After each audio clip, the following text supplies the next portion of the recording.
I think you can start with a very modest figure, and it depends on how quickly you want to build your art collection.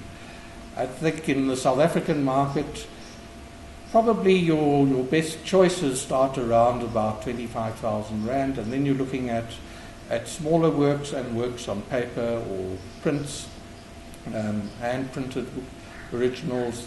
And in that sort of sector, we have some really well-known artists who have established themselves successfully. And if you sort of set aside in terms of, let's say you have an investment budget each year of 50 to 60,000, and you put aside 5 to 10,000, a year, you would easily be able to start building up a collection on an annual basis.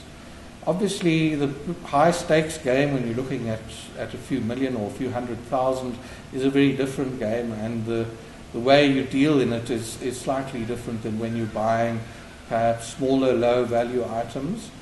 And it really depends on a strategy. You need to have some sort of strategy, or how could you say, a narrative of how you're going to go forward about collecting, what you're going to collect, where, what subject matter. Is it going to be just painting? Is it going to include sculpture? Are you looking at themes? Are you going to look at historical work? Are you going to look for work that is particularly cutting edge in terms of its relationship to other artworks in the market and so on?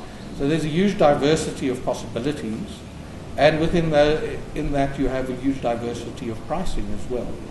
So with 20,000 Rand you can get quite a far way if you look carefully.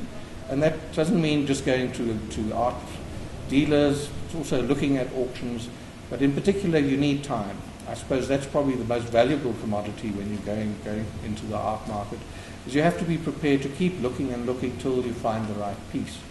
And that might take a month, it might be tomorrow, but it might also take something like a year till you find something that really fits your budget and fits what you want to do.